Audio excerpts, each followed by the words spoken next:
My name is Nicole Mediation. I'm the Executive Director of On Screen Manitoba. My name is Yenny Trin, and I'm the President of the Asian Heritage Society of Manitoba. Hey, I'm John, and this is James, and we're from Red Rover Entertainment. I'm Rachel Rusin. On behalf of all of us at Manitoba Film and Music, I want to take this opportunity and offer my congratulations to the FascinAsian Film Festival in its inaugural year. Hi everyone, I'm Deanna Wong, Executive Director of the Toronto Real Asian International Film Festival. Congratulations on your inaugural FascinAsian Film Festival. I'm Susan Hansen, Festival Director of the Vancouver Asian Film Festival.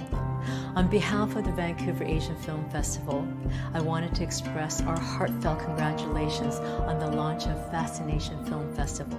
Hi, I'm Chris Fajner from the National Screen Institute. We are so proud and excited to be a part of the very first FascinAsian Film Festival. Congratulations to the whole team. On behalf of the whole team here at On Screen Manitoba, congratulations to FascinAsian on your first year. We're so excited to be a part of the festival as a sponsor, and a big congratulations to all of the members of the team who are putting the show together. Our society is very proud to be a partner and sponsor of the festival, so congratulations.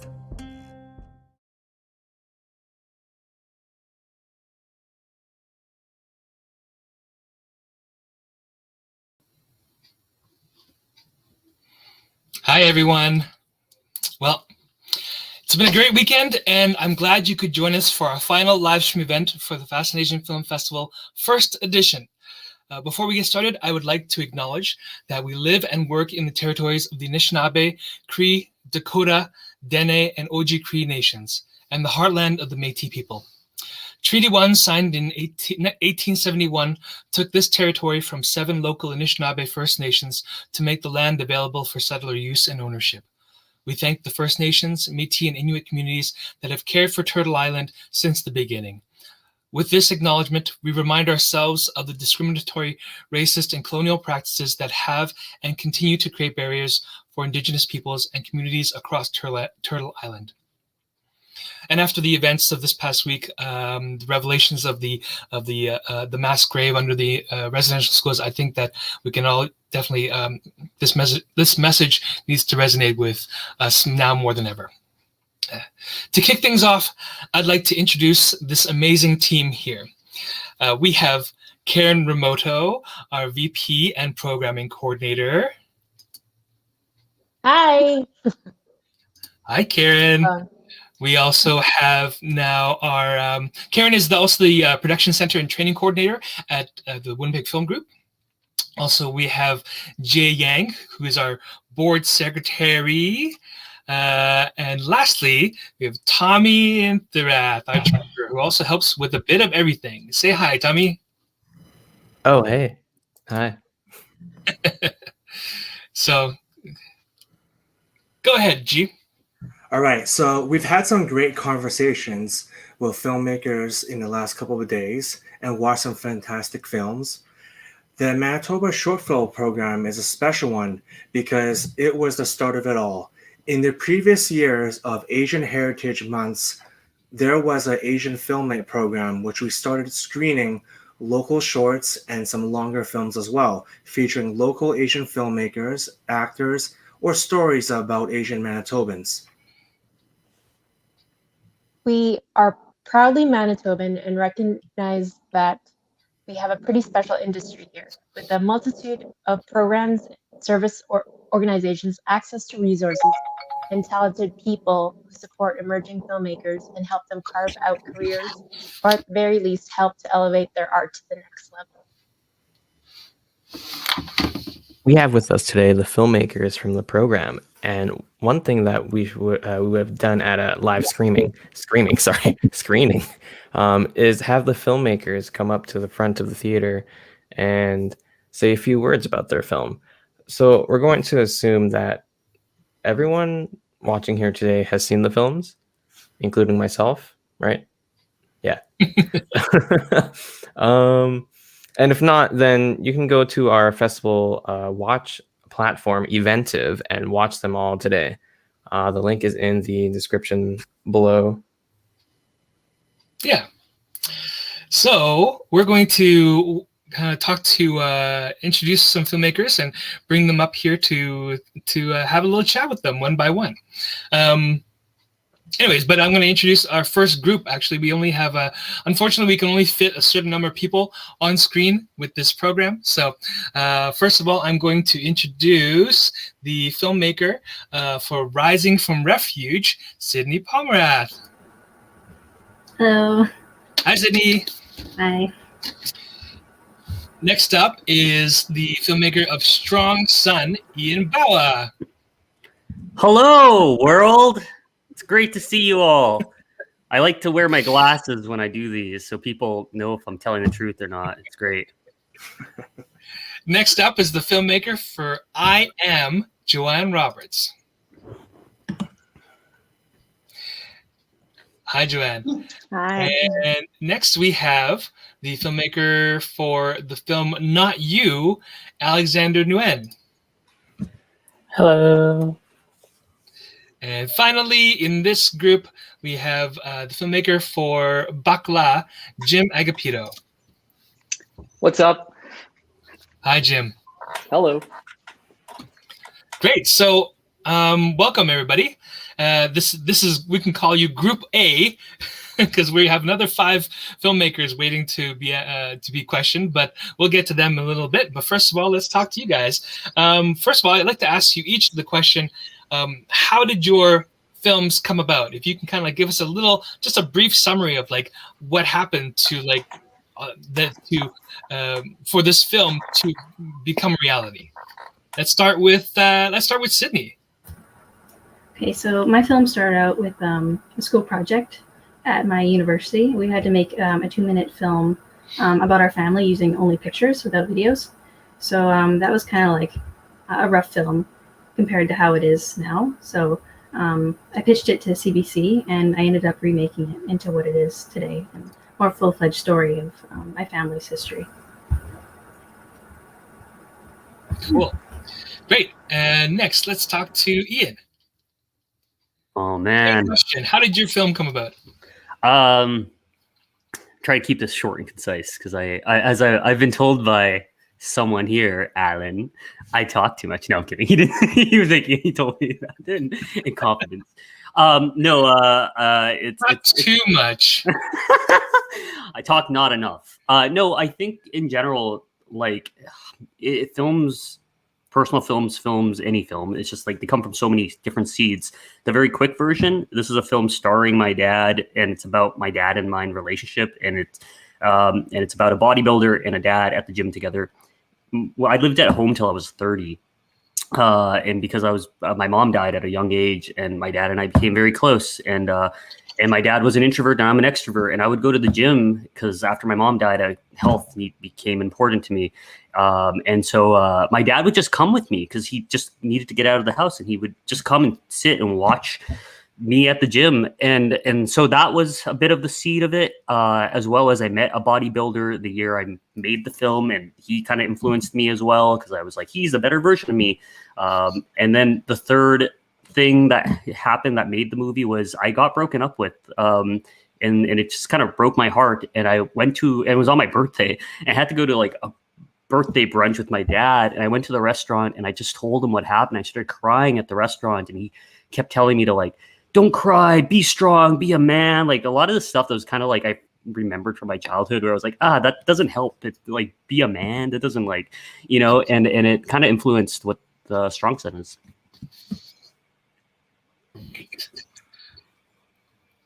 Joanne.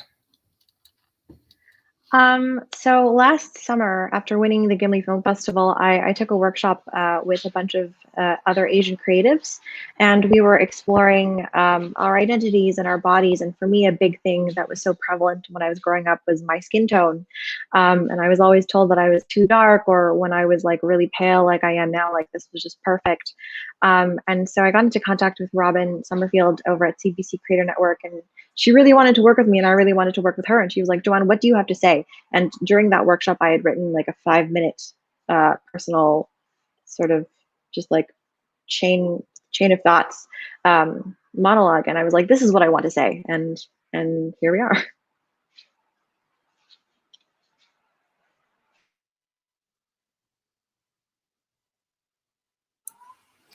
Oh, well, mine was for a final project for university.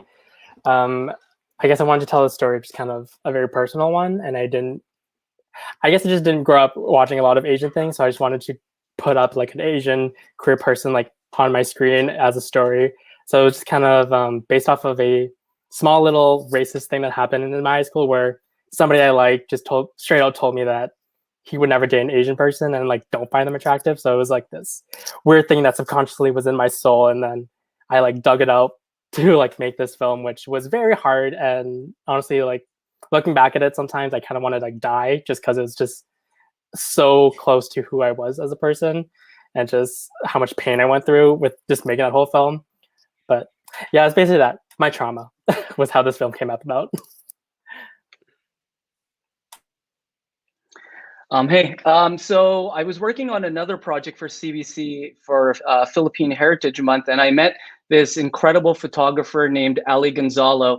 And just by talking with him, I knew I wanted to work with him.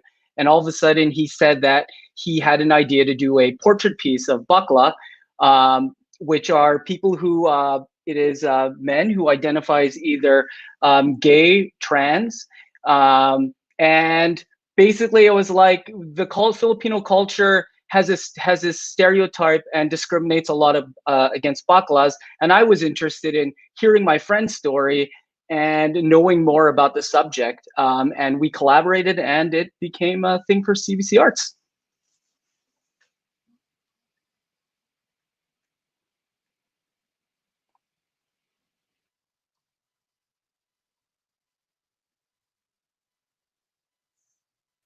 Alan, I think you're muted. Yes, I was muted. Oh my God. So thanks everybody. That's really interesting. You know, there's so many ways that a film can come about. So it's nice to hear the different paths that people take to realize their stories. Karen has a question for you all now. Hi, everybody. Thanks again for joining us today. My question is, who inspires you to do the films that you're doing now, or who, they don't necessarily have to be filmmakers, but who do you use as inspiration? Let's start with Sydney. My inspiration, especially for this film, would be my grandpa, because the majority of the pictures that I used in the film were taken by him. He was a photographer. He loved taking video. All growing up, he was constantly taking pictures. So it was amazing to go through all our family photo albums and see all the pictures he's taken in Canada and back in Laos. And yeah, so I've kind of taken it upon myself to become the family photographer after him. So yeah. Nice. Let's go with Ian. Inspiration's an interesting question. I think similar to the idea of making a film, it comes from everywhere, a bunch of things. Like for sure, my family and my dad inspired me to make a movie about my dad and I. But like, it's also like a bunch of like, I have really good friends who champion me, to motivate me to like do better, be better. And you know, so like, it comes from a bunch of things. Like I'm constantly wanting to challenge myself because of that. I want to make things, like I get inspired by just people like, you know, meeting other filmmakers and being like, oh, they're doing something cool. I want to do something just as cool or better. Like I'm constantly that. So it comes from a seed of things. For this film, for sure, my dad and our relationship played a part, but also like, you know, having immigrant friends, to be honest. A lot of my friends are immigrants, and, you know, seeing them being very in touch with our culture made me kind of accept that I'm brown. Yeah, that's kind of it. Let's try Alex. I guess kind of the same thing. It's a lot of people, like honestly, any Asian filmmakers, producers always inspire me, like especially the past few years. So like all of you, this whole film festival, like it inspires me to do so much more. But I think like at the core, I've always wanted to, a lot of queer Asian youth I'm very inspired by. I just want to be able to create something for them because I never had that as a kid. So like my whole goal in my life and just like everything I make, I just want to make sure that it's a resource and just something that they can just watch and be like, wow, that's me on the screen finally. And then, well, I didn't have that until like a couple years ago. That's my main inspiration is queer gays like me. Awesome. Joanne? Honestly, like jumping on what was just said, I think that like a big thing was representation growing up. So I think my big inspiration, of course, is like all of the Asian creatives that we see, and even the ones that are in this room. Hey, everybody! But a lot of it is healing like that inner child that was traumatized and being the person that I wish I had seen on TV or in the movies or heard on the radio when I was a kid. I think that's the inspiration. Great. So I think our next, G has a question for us. So G, you want? Yeah. We lost Jim. Oh yeah, there he is. Yeah, I forgot Oh, Jim. sorry, Jim. Oh, hey. Sorry, I didn't see him on the screen. Sorry, Jim. What happened to you, Jim? I have it's a weird connection at work, so sometimes it drops out. So sorry about that. Okay. But 21 problems, right? Yeah, always. The inspiration actually for me as a filmmaker, I've always been interested in what people's passions are, and so for everything that I've done in terms of any film work, I always want to know what makes people tick. In this case, Ali Gonzalo is so talented and has become a great friend. As a straight person, hearing the word bakla being used in a derogatory way growing up, I was really interested in hearing my friend Ali's story and how it affects others. And I, in this room. yeah, and I really wanted to know how they. I wanted to be able to have their story told on screen so that they can take it back to their families and friends for a better understanding. Thanks, Jim. Sorry I didn't see you there. G, go ahead. All right, so my question for you guys is, during this filmmaking process, what did you learn from this whole experience? We'll go with Sydney first. Well, I have to say that I learned more about my family's story. I interviewed a lot of people from my family, and I also talked to my dad, but he was only 3 when this happened, so there's a lot of things that he doesn't remember. So I'd have to go to my grandma and my older uncles, and the cool thing was that they'd all have something different to say. They'd all have different pieces of the story, so it was kind of on me to piece it all together. And even now, there's people in my family that don't know the full story, so when they can watch it, like, oh, I didn't know this happened. So, yeah. Okay, next we have up is Ian.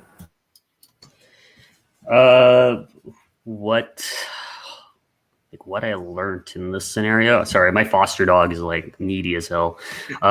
So like if I'm doing something with my hands, it's appropriate. I don't know, it's a personal film. So I've been making movies for too long now at this point, and I love it, but also it secretly is killing me.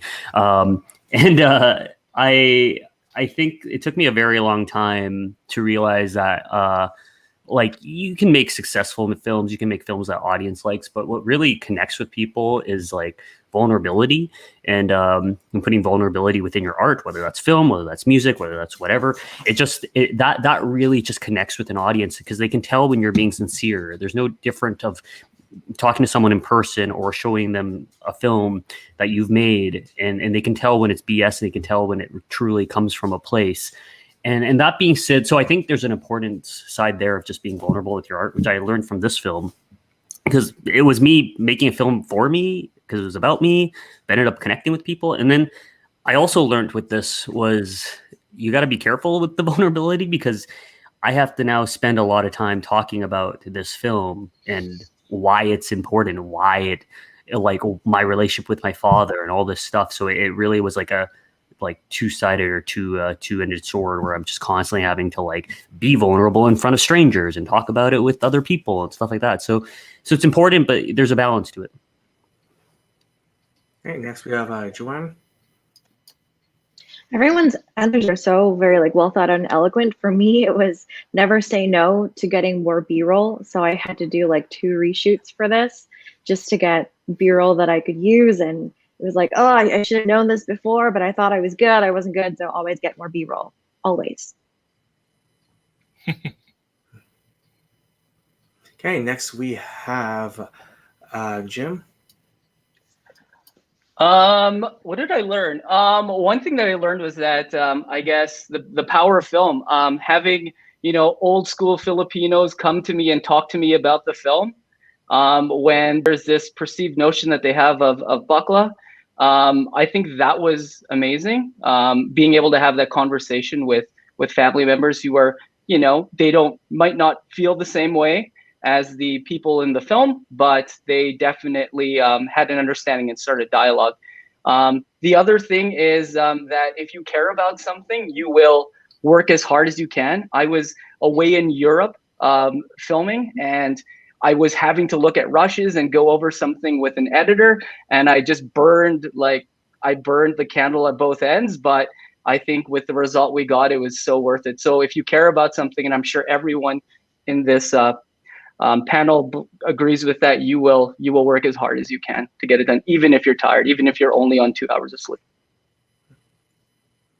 Great.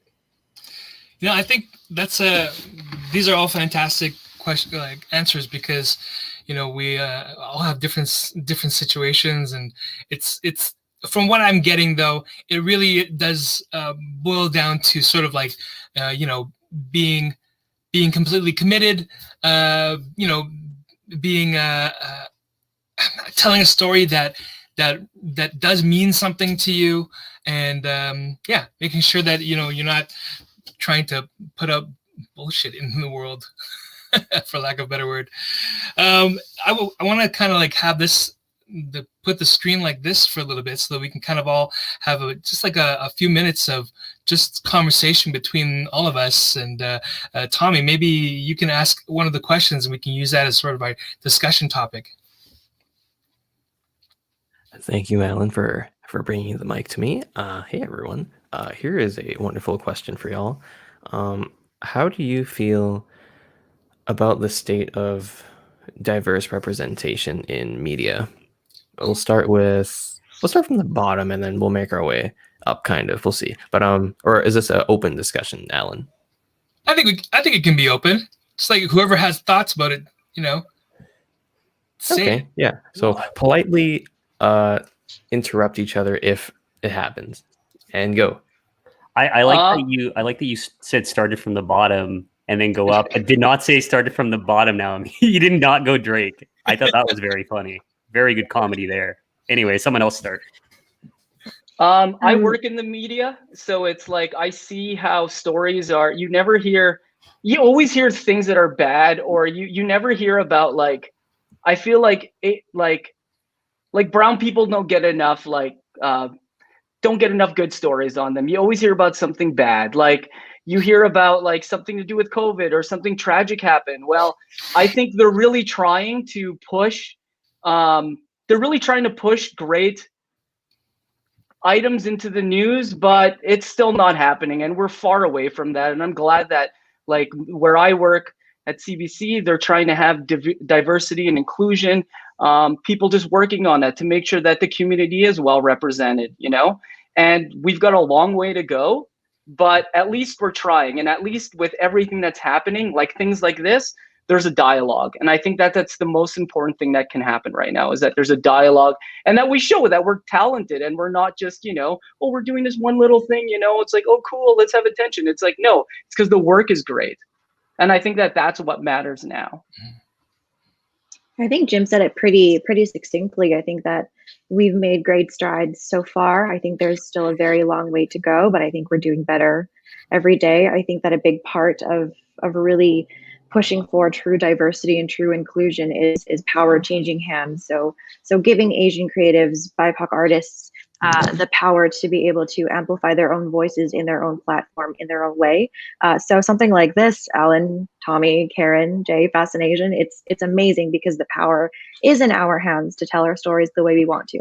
I think that's a key part in inclusion and diversity. I think it's something that is a struggle at the moment for a lot of people to accept and acknowledge. But I think that slowly and surely we're going to get there. Yeah, it was definitely one of the reasons why we started this, journey of putting this festival together. Mainly the main focus was to celebrate Asian Heritage Month, and to celebrate our work and get the Asian filmmaking community together, so we could kind of like celebrate together. But the other side of the coin is is bringing more of the stories to light, and introducing them to people, and making it accessible in a sort of in supportive environment. Yeah. Anybody else have thoughts on that? I think we have to realize that it's also like we have to reflect, like, our stories are important to everyone, not just people of Asian descent, but we live in Canada, and I think the best thing we can do is make sure that we tell stories that everyone everyone should basically be able to listen to it and know, like, hey, I can see that viewpoint. I mean, I spent a long time as an activist, where I realized that I wasn't getting anywhere because I was screaming and yelling something, which is probably why I became a filmmaker. It was like, you can use the power of showing someone an actual reality of something that's there, a scenario, and at least place that in front of them and show them, like, this is what's happening. It's like, you can either decide to accept it or not accept it, but it's there. You have to acknowledge it. Yeah. Oh, I want to say that I liked what Jim mentioned, because there's a quote I heard. I'm not sure who originally made it, but the quote is, life imitates art. And with all these projects that are happening, like, it really shapes the way our future society will look and think like. So I do believe it's very important with all the work you guys are doing. I think that it's really important also to note that, like, just like what you guys just said, most of the work that's featured during this festival, like, sure, it's coming from Asian creatives, but it's like everything, all of the themes are so cross-cultural. There's something that everybody can relate to, whether or not they come from an Asian household. And I think that that's the whole point. Like, the more voices you have, the more similarities we can find with each other. And I don't really see how that can be a negative at all. Yep, definitely. And even if the people who are benefiting from something like this are mostly people with Asian heritage and Asian culture, that's fine too, because it gives the bigger platform. The more platforms you have, the more Q&As you get to do, the better you get at talking about it, the better you get at having these conversations. And that's, I think, very necessary. Okay, thanks everybody. I know that it seems like the time just kind of flew by, but we have another 5 filmmakers that we'd like to also talk to. So what I'll do is I'll say goodbye to you guys for now, and get the other filmmakers to come on in, and then we'll have a chat with them as well, and hopefully you keep on watching. So see you later. Bye. Ian Bao is so special. Look at that. All right, so we get the other filmmakers to come on into the studio here. That'd be really great. Oh, great. As they pop up, I'm going to introduce them.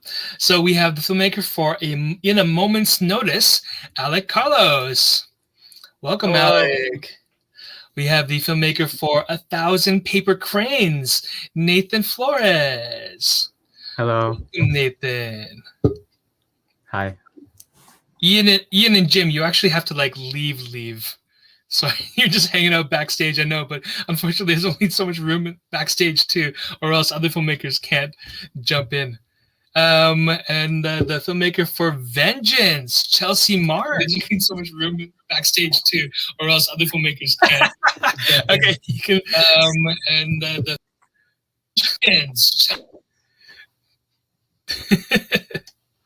So Chelsea, you should be able to see yourself on the StreamYard site now, so you can, I guess, mute the YouTube stream. Yeah, sorry about that.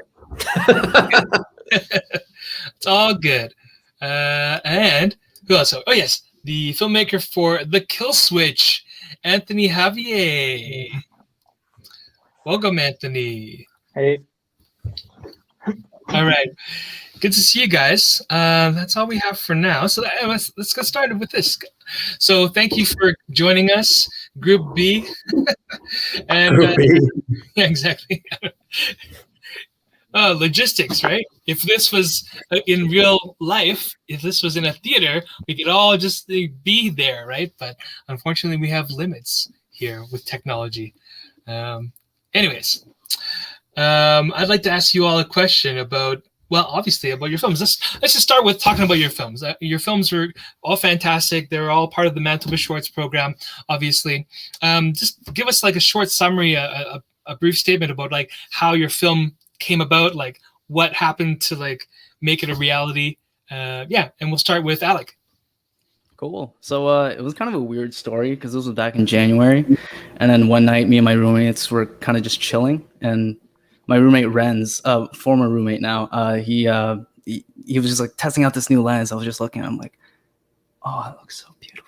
And so in my head, I just had this thing going, and like it just kept rolling and rolling, and I couldn't go to sleep. It was just insomnia, and at the time I was kind of dealing with my own type of stuff because to me change is a big scary thing. I think it is for all of us, and I know down the line later this year I'm gonna have to face that. And so in my head, I wanted to make something that was simple, something that could be easily done, but at the same time, I wanted to challenge myself as a director and as an actor in order to display that simplicity, but still convey the story as properly as I could. And so everything kind of went together, thankfully. And yeah, that's the story behind that, I guess. Awesome. Thank you. How about you, Nathan? Yeah, I'd say a bit about my film. I made it last year. It was more of like a school project. I was part of a program called Sisler Create at the time. And we were kind of, it was a post-high program at the time. And our final project was to make a short film. I guess at the time I wanted to use that as an opportunity to kind of like take whatever I was going through at that moment and kind of paint it over in a script and then in a film. And it was a very collaborative process with just meeting new people, especially the actresses in the film. I hadn't known one of them, or I had known them before, but I had seen their work in another film and I really enjoyed it. Shout out to Christian. And so I reached out to her and then we kind of got the ball rolling. And yeah, it started off as a school project and it was a lot about similar to what Alex said, kind of like what I was going through at the time too, kind of like a sense of longing, I guess, and the whole idea of maybe wanting to go back and change a few things, but also the clash between acceptance as well, I'd say. So yeah, that's a bit about my film. Great. Chelsea, how about you? So this film was made specifically for the 48-hour film festival, and we actually did do it in 48 hours. Melissa and we actually co-directed it, and it was something where this was one of the most fun creative processes I'd ever gone through, because we literally just had a premise, and as we shot, we made it, and we added things. So we basically shot things on day 1 and day 2, and then added them and then streamed them all together. But it was like a process of my skills and her skills. Like, for example, like I would be like, oh yeah, I've got this gun. Let's use the gun to kill someone. And then she would add something, but it was a really fun process. She's like, oh, well, I know how to make things float out of air. I'm like, oh, well, that's cool. Let's do that. Let's put that in the film. And it literally was just so exciting to put it together. And we wanted to make it like very crisp and fast-paced moving. So that's what this was about. And we just wanted to make a great short film. Yeah, I found the effects for that were really convincing. Yeah? Yeah, I was like, wow, that's pretty good for for like a short film that like you had like practically no budget, right? So yeah, that's amazing. All right, thank you. Anthony, how about you? For mine, well, I've been making a bunch of action shorts for a while, and then I just realized one day I was like, I can actually make something like that's not too expensive, not too big of a budget. And I was like daydreaming at work, and I was like, okay, I can do this. I can do all of this stuff. I just bust it out and make it. Yeah, that's the tricky thing, hey, with short films is always a budgetary concern. But one of the amazing things about short films is seeing what people can do with limited resources, right? So it's really a testament to creativity, ingenuity, motivation, all those things. Yeah, I think Karen's got a question as well for our filmmakers. Sure. So my question is, now that you've had this film out, is there any future projects that you'd like to discuss with us at all? I know it's a little hard with COVID and everything, but is there anything that you're excited to make in the future? We can start with Anthony. For the future, I have a few, but I think right now it's still in the air. I'd have to do a lot of training in order to get my body the way I want it to be for the role or for the part. Is it like another action film? Yeah, another action. More superhero kind of idea. Nice. Cool.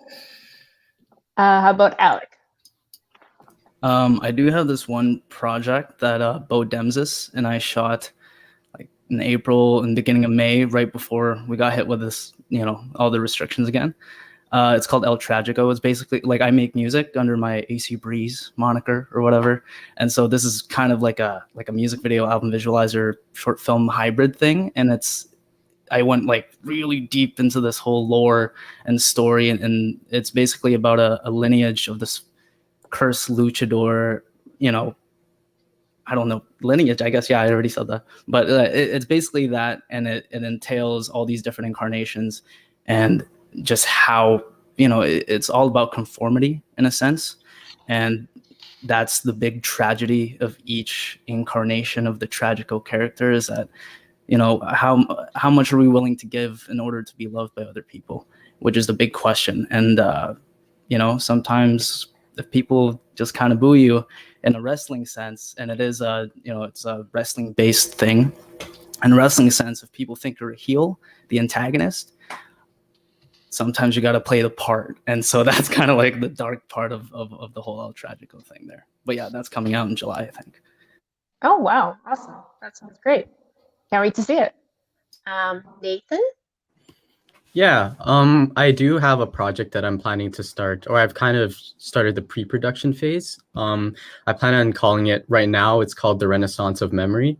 And it's kind of a bit all over the place, but the central point of it is memory. And I'd say it's about moments, the feeling of nostalgia. And I guess the sort of log line would be like, if you could go back and share or replay one more moment with, any point in your life, would you? And it's very much about, right now, it has to do with a grandfather or an older person at the end of their life, ruminating over a lot of grief at the time. And so it's a half sci-fi, half drama, where they kind of want to go through a memory recalibration system in the film to visit old memories throughout their lifetime, either for means of just maybe repatching some trauma that they faced, or reliving that moment to the fullest since they couldn't beforehand. And it's very much about connection between people. It's about love. It's about being present, and very much just those moments that we tend to reflect on when we're no longer in those moments. So yeah, I'm working on that, and it's in its very early stages. And aside from that, there's the 48 that's coming up, and I'll be working on that with a few of my friends as well. Great. And Chelsea? Yeah. One of the short films I've been kind of working on for 2 years is finally edited and out. I've actually submitted it. Hopefully it will be shown in Gimli this year. So you can look for that. It's called The Callback. And actually Alec is in it as an actor. I'm in it as well. It's a comedy film about an actor who goes back for a callback audition and thinks he did horrible, and he goes down the wormhole. But that's all I'll tell you. So it's a really fun, like 8-minute short comedy, and I'm excited. I'm like, fingers crossed to get into Gimli. Because this, by the way, the callback short, I was in the RBC pitch competition last year, which Joanne won. Congratulations once again, Joanne. Even though I didn't win it, I made it. So I'm excited, and I hope I can get premiered there. Besides that, I'm also working on my first feature film called Skate Like a Girl. And I just finished my vomit draft for that, which is a very exciting thing. And you guys can look forward to seeing that within the next 5 years. So we'll see if that happens. Awesome. Thanks, Chelsea. That's awesome. Yeah, you're welcome. So G, I think, has a question as well. Oh, G, you're on mute. So my question here relates to Asian Heritage Month. How important is it for you to identify as an Asian filmmaker? We'll go with Alec first. It's incredibly important. I think that's just, my identity as an individual. And the thing about, what I want to do with, I guess, like anything in music, film, acting, or whatever, is to help, because in the past, in the film industry, and I've talked about this before, is just like Asians aren't represented as accurately as possible. Like, it's always stereotyped. And so now it's getting better, but there's always been this glass ceiling above us that I feel like, it's still there, but it's cracking. And so just to think about that, I'm like, oh man, it's still there. But now I think like we're finally getting dents in that. And I think by the end of this decade, if not sooner, I hope sooner, it'll be shattered. And just being a part of something like that, and contributing to helping that in general is just a big goal of mine, I think. Great, thank you. All right, well, next up we'll have Anthony. Pretty much exactly the same thing what Alex said is, it's like you don't see, for me doing action, I don't see a lot of like Asian male leads doing action. So other than like Jackie Chan and Jet Li and Donnie Yen, but that's only so few out of like so many guys that can actually do it. So I think that being a brown dude doing it here in Winnipeg, like I think it would be like great, and it shows that anybody else can do it. Okay, thank you. All right, next we have Nathan. Yeah, I fully agree with what everyone else said, and also I think it's super important to like identify, especially as an Asian filmmaker or even an Asian like artist in general, because I feel like we're also an example for those that wish to pursue art as a career. I remember, thankfully for my parents, they're super supportive of what I wanted to do, which was film. But I remember I grew up around people that were just super eager to pursue an art, whether it was maybe concept art, animation, even outside of film. And the one thing that I felt stopped them, like Alex said, was like this glass kind of ceiling above us, where it's like you can see all the joy that's like, through there. But the one limiting thing is, with a lot of people I knew, it was like, no, you can't do that as a career. You have to be a doctor, you have to be a lawyer. It's not sustainable to be. And it was a shame. And I think it was an honor that, quick little shout out again to Sisler. I went to that program because they taught me that, art as a career and even just as a living is possible. You don't have to cling to stereotypes. And a lot of my teachers taught me that, like my teachers, again, little shout out, Mr. Leduc, Mr. DL, Mr. Ali Bud, one of the people that helps me a lot, Louise O'Brien Morin, Walter Schroeder, and our principal, Mr. Heshka, rest in peace. They really helped show people that. And now I think it's important that it helps bring us a bit more forward, and it helps open the narrative to other, especially younger individuals that were told maybe growing up, you can't do this. And with everyone in here and even in the last group, we're examples for people that wish to do this when they've been told like a lot of their life that no, you can't. So I think that's the importance, is we're building the foundation for the future of Asian creators. All right, thank you. So next we have last Chelsea Mark.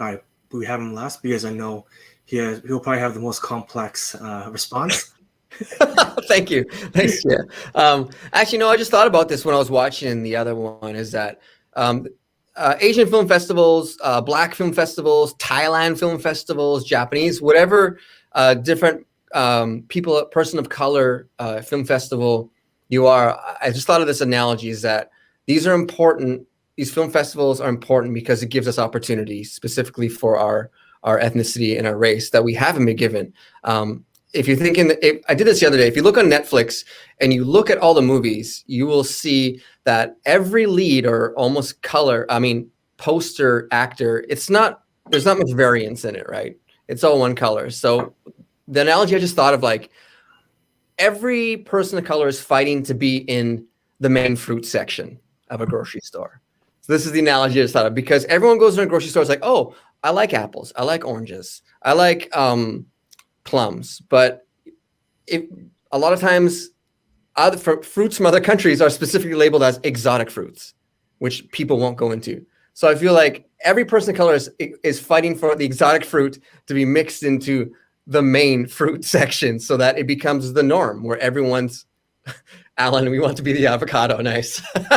Yes, exactly. We want to be the norm where it's not a stigma to go and buy an avocado. It's not a stigma to buy papaya, it's just normal. So I feel that all these be an Asian filmmaker, be part of these festivals is really important because we're fighting to be in the main fruit section. How about that, Gia? You like that answer? Yeah, I like the answer a lot. I agree on that basically people are choosing to watch a film because it's just a really good film, not because you want to watch a film because there's an Asian person in it. Mm-hmm. You just want to watch it because it's good. Yeah.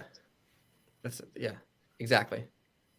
It's a kind of about the normalization, I guess, of Asian stories and diverse stories in general. Like we have there's something called the Anthropological Gaze, and I talked about this in a panel last week, actually, where writers, creators, are sort of expected to write about their culture or create something about their culture, and some are, and that's fantastic. But some also can just write about their experience as a Canadian or as an American, and it doesn't have to be about being Filipino or about being Chinese or about being whatever. It could just be about them living lives, falling in love, getting a promotion, whatever, it can just be a regular story about that. It doesn't have to be all about the culture. And so that's one aspect of that I feel is still kind of missing, I do want to say, like, one of my favorite shows, was Master of None when it first came out, because it was really good at just telling the story of this actor who was South Asian, but it didn't really touch too much upon the fact that he was South Asian, except maybe like in a couple of episodes, there are really small references to the fact that, how, in the audition room, kind of address that, or like maybe address his relationship with his dad, but otherwise it was completely normalized that he was just a guy, with regular challenges and struggles and successes. And that was really great. Yeah.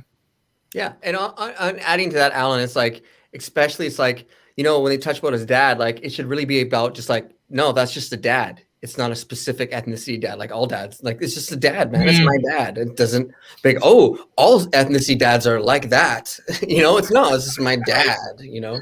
Right. Exactly. I mean, there were some cultural things that they did touch on that were kind of funny, but it still served the story, and maybe it was like playing. I find that a lot of shows, like, they still play in a lot of stereotypes. Like as much as I love Kim's Convenience, and as much as I love, well, I didn't really watch Fresh Off the Boat, but I feel like that kind of played more on the stereotypes than Kim's Convenience did. Kim's Convenience seems to be more naturalistic, or more just like a sitcom about this wacky family, right? Like, and didn't really push too much on them being Korean all the time. Yeah, I also feel that, like, this is food for thought. Okay, don't take it too seriously, but you could argue that that promotes stereotypes. Mm-hmm. You could argue that, like you argue, oh, it's great, Asians are in film, but on the other hand, you could be like, well, no, it's kind of, it's adding to the stereotype. Yeah, that's true. Anyways, I just want to have a bit of a conversation maybe for the last question, and maybe Tommy can bring up a topic for discussion where we can all just kind of pitch in what our thoughts are on it. On this particular question, well, this one is not on the list. I just thought about this question. Good. So, as a filmmaker / whatever you want to call yourself, a grip, director, actor, grip, we've all had to deal with issues on our sets. So, like, just conflicts, like you're stuck and you're not able to perform this scene, you're not able to get this scene going. Just really any problems or conflicts that have come up in any of your films at the time on set. We're all problem solvers. So what was one major issue that stopped your production just for a bit, where you had to sit down or something and think, okay, what am I going to do to make this scene work? What am I going to do to make this prop go boom? Open discussion. I'll start really quick. So I did a musical for the 48 in 2018 or 19. It was a musical. In one of the scenes where we had like a dancing sequence with some dancers and our leads, Joanne Roberts, and oh no, I forgot his name.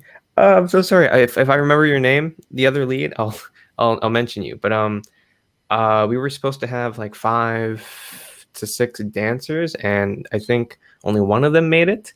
So we had our director and one of our PAs jump in, and they had to learn the choreography, and we got that going. So that was that. There's many other issues, but that was the one main issue or conflict that came up for me. Anyone?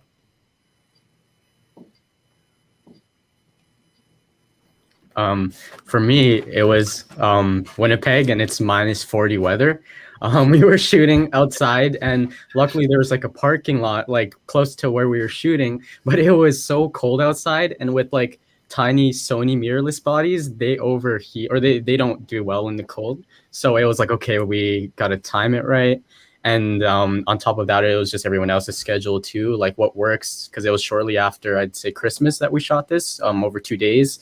And unfortunately, both days it was super cold. So it was like, okay, we'll get this scene, and then we're going to go in the car and warm up for like 15 minutes, and then we'll like alternate. But then we also had to like have someone watch all the gear that was on the location. So it was like, you can stay here, and then other people will warm up, and then we'll alternate. So we had to like work around that. And I guess on top of that, I guess timing, when we had to get it done on like 2 specific days, and we couldn't really find another time.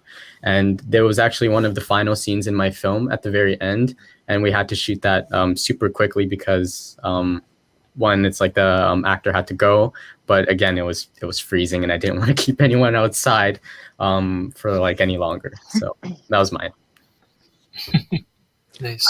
I would say keeping people informed and assume people know nothing. Assume that no one knows anything. And when you're the director, tell people what's going on, tell them what's going to happen, and everything goes smoothly. Like, for example, it's like, okay, we're going to shoot this scene. This is why we're going to do it. We're going to do 3 takes with you here, and then we're going to do this, and then we're going to do this. As long as people are informed and understand what's happening, they can kind of settle in and be relaxed on that note. And also for actors, just compliment actors, and you'll get what you want from them. That was great, man. That's great, man. Let's do something for fun. We got that take. Let's just try it this way. Go crazy, and amazing things happen when you compliment people. I think in general, and that's I think related to that point is just to be prepared in general, right? Because there's a lot going on the day when you're, so just the worst is when you haven't really communicated properly, you haven't like planned out exactly what's going to happen throughout the day, and so things can kind of go off track pretty easily, kind of like with live streams.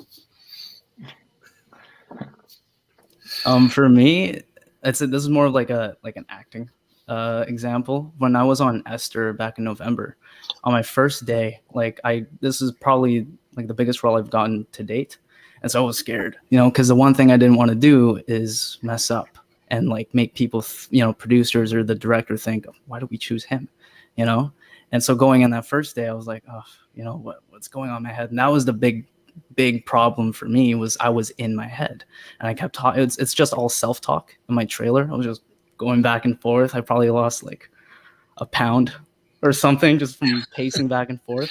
But like, I said to myself, I'm like, wow, I gotta prove that I belong here. And then I paused. I'm like, who am I trying to prove?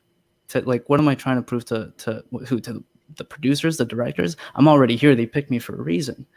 And now this whole thing, that was a shift in mentality, because what I realized in that moment was, you know what? Any film set, you could apply this to anything. Everyone has one main goal, and that's for, to make a great product. And so just knowing that, I was like, okay, no one's judging me because they want me to do good. And so and that idea is, all around, from the grips to the producers to whatever. It's everyone just wants to make something great. And taking that idea and then taking it into this recent El Tragico shoot that I had, and trying to, translate that ideology over, and it worked so well because everything was so prepared and everyone was on the same page, and that was all because of prep, and that was all because of, just knowing like, hey, you know what, we're just gonna have some fun because we're here, we're gonna be shooting this, and we're all a team, regardless of what your role is. Yeah, but great. That was the big thing. Awesome. Anyone else? Anthony. For me, it's getting a stunt right and time. There's one stunt where I fly off a car onto my roof and onto the ground, but the sun was going down and we had no lights. The camera was starting to not catch everything perfectly the way I wanted it to be. And so as I was doing the stunt, I would constantly look back at the camera. I'm like, oh no, the light's going. It's looking horrible. And I did it about 5 times. And then I got home, uploaded it, and I was like, oh, this looks so horrible. So we had to go back, reshoot, did it another 5 times, and then I was like, okay, I think I got this. From now on, I shouldn't rush things, especially with flying off a car, damaging myself and my car so many times.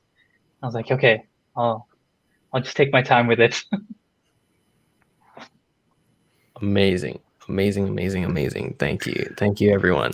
Before we continue, I want to do a quick shout out to Vince Tang and Ben Williams. You're both awesome. Yeah. We see Alec. Yeah, Vince Tang. And I also remembered the lead for for that musical. It was Jay Kozkin. Sorry if I pronounced your name wrong, but Jay and Joanne Roberts. Okay. Did anybody else have a comment? I thought I saw Nathan's hand up. Yeah, I actually did think of something relating to when it was mentioned to compliment the actors, and even in the last one, I think Ian mentioned vulnerability, and I think to mention was just kind of getting to know the actors, because in my first film, the Paper Cranes one, I hadn't known Christian, one of the leads, beforehand. We knew of each other, and I think one thing that helped with that is before even just going in shooting right away, it was important to get to know them on that level. And that's kind of the same thing that we're doing for the 48. So it isn't so okay, I need you to be extra vulnerable for this scene, but it's I don't know what their vulnerability is to them. And I think that the way we problem solve for that is we just do things fun. We'll go on a call and just listen to music, or we'll play some music in the room while we're shooting, and we're what does this song mean to you? How do you make a story out of it? And I think that's another way of problem solving that I did for my films, was kind of just fun things with the entire crew and getting to be friends before business partners, you know, kind of thing.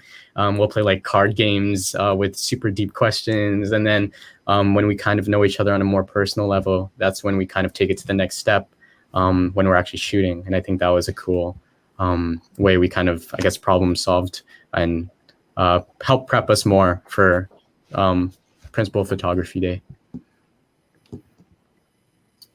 Awesome. Thank you so much for that.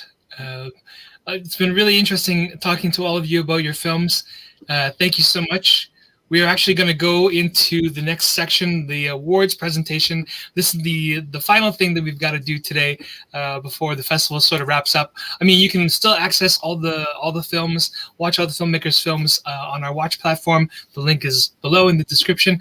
But I'll get everybody to I'll say goodbye to everybody here for now, and then we're going to announce the awards. So thanks, everybody.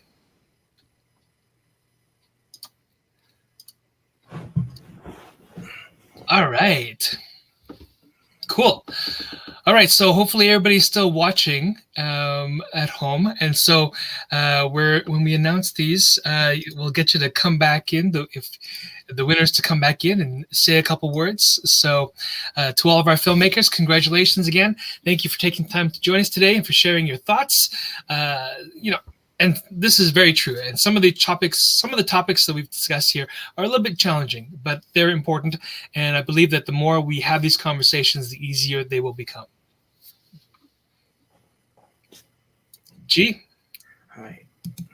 The Asian Heritage Society of Manitoba promotes and coordinates the events of Asian Heritage Month, which celebrates Asian culture, identity, and arts in every major city, and have been very outspoken advocates for fighting against racism and discrimination in everyday society. The origins of Asian Heritage Month come out of the desire to recognize the contributions of Asian Canadians in present day while acknowledging and paying tribute to the past. As a representative of the Asian Heritage Society of Manitoba, I'm pleased to present the award for the Best Anti-Racism Short Film Award for the youth category to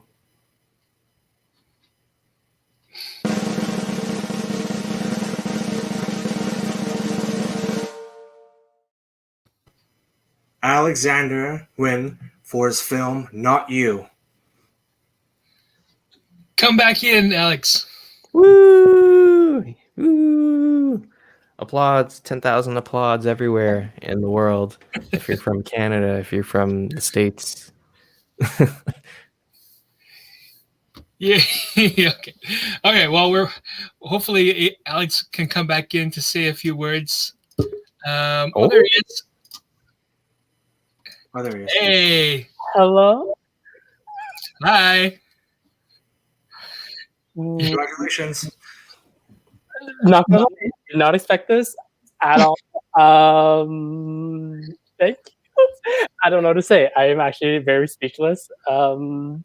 Yeah, this is. I don't know. Yeah, this is. I'm actually fully speechless. I did not think this was gonna happen. Did not prepare anything. This is like I don't know. Watching this, having to watch this film back was so hard. Just like it's such a personal film, and like it was filled with so much pain, and I thought I like got over it. So it was like reliving everything, and I thank you. I'm not gonna stop. I'm gonna stop rambling now. Well, congratulations, Alex. Unfortunately, because we're not live, we can't necessarily. We can't present you with the award. I'll get you back up on here in person, obviously. But we're going to show you the award. Tommy's going to show it to you, and then we'll get it to you somehow eventually. Ready? Yes.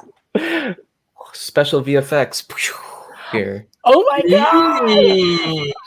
You're gonna make me cry. I am. Thank you so much. Wow, that's official. That's official. Oh my god! It's a real award. What are you talking about? It's official. It's official. I'm like, this is a joke, right? This is like somebody's pulling a prank on me. Like somebody. Oh my goodness! Wow. Thank you again. Thank you again for Did you making this mention film. the cash prize as well? Oh yeah. Oh yes, for this award, there is a cash prize involved, and thank you very much for the Asian Heritage Society for providing that. And it's $200. So, congratulations, and hopefully that'll go towards something. It's good. Yeah. Thank you. Wow, I am a mess. Okay. Okay, we'll let you off the hook.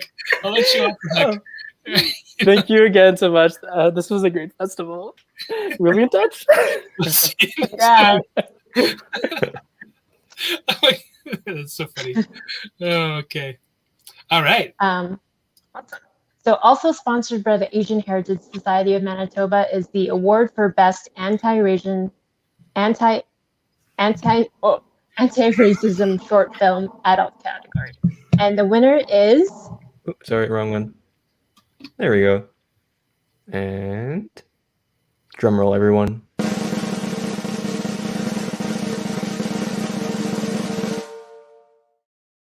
Joanne Roberts for I Am. Yay! If we had the ability to play like an applause sound effects thing, we would. But just imagine it in your head. Applause. Oh my gosh! Yeah.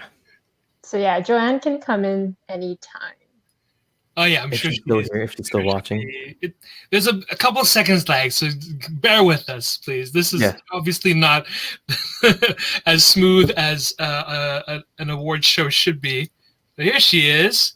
Yay! Congratulations. Thank you. Just like Alex, I'm just like, oh, I didn't expect this. I didn't prepare anything. Thank you, everybody, and thank you for hosting this lovely film festival. And I'm so excited for the next one and the ones to come.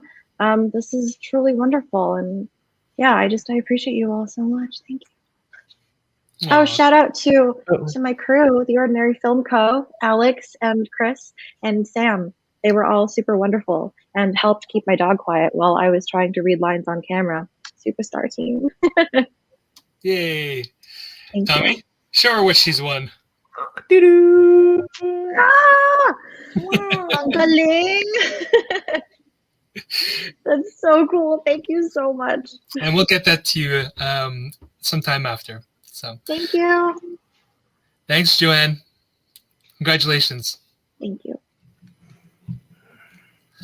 All right. And the final award, yes. Let's see. Why am I not seeing? Okay, there you go. Okay, so final award.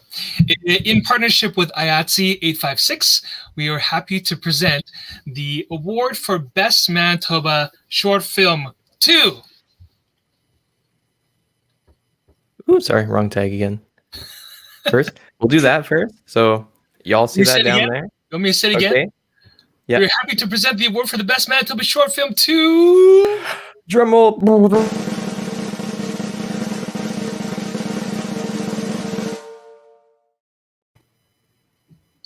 Jim Agapito from Bakla. Come on in here. You can imagine this is like Jim walking down up the stairs to the stage, from wherever his seat is. He trips. It's okay. It's national television. Gets back up and then makes his way to the podium. And then does a backflip, and then he starts his speech. Oh boy. One of these days. I can't wait to do this live next year. Wow. Oh, amazing. Agapito. Wow. Wow, I'm speechless, guys. Congratulations. This is awesome. And I'm glad because, you know what? If film is supposed to have an impact on yourself and for other people, especially the Bakla community in Winnipeg and maybe around the world, I think that we did a little bit in giving some insight in that. So, wow, this is amazing. Thank you so much. This is great. Well, congratulations. Tommy, show him what he's won. Ah! This rules. Amazing! I'm so stoked. And it also comes with a $300 cash prize, sponsored by IATSE 856. So we'll get that to you eventually. And yeah, congratulations. Thank you. Your film was very moving, so I was touched by it. Thank you so much. All Thanks right. for having me. Thanks a lot, Jim. Thanks, Jim. Take care. All right. Well, thank you again to all the filmmakers. We are really excited to see what you do next, and hopefully we'd be happy to obviously look forward to presenting it at future FascinAsian Film Festivals. Yeah. The festival ends tonight, but you can still watch all the films on demand through our Festival Watch platform. The link is in the description below. We've said that like 3 times already today. But once you go in, you create an account, and you can unlock any of the movies until the end of the day today. And even when you unlock it, you have like 48 hours to finish watching it. So technically, you could watch it like tomorrow or Tuesday, but if you were savvy about that. So anyways, a huge thank you to all our sponsors and partners, the Asian Heritage Society of Manitoba, IR 856, the Canada Media Fund, On Screen Manitoba, and the Winnipeg Film Group. Also, we'd like to thank Manitoba Film and Music, Film Training Manitoba, ACTRA, the Directors Guild of Canada, and the National Screen Institute. And also to Red Rover Entertainment, ESPN, Super Channel, Toronto Real Asian Film Festival, Vancouver Asian Film Festival, and Hub Insurance. And a final thank you to the team at Cinematech for hosting our event platform, the Winnipeg Chinese Culture Center for their help, our amazing volunteers, and everyone else who has contributed to making this festival a success. We look forward to hosting you in person in 2022. But until then, stay safe, friends. Bye for now. Thanks for watching. Adios.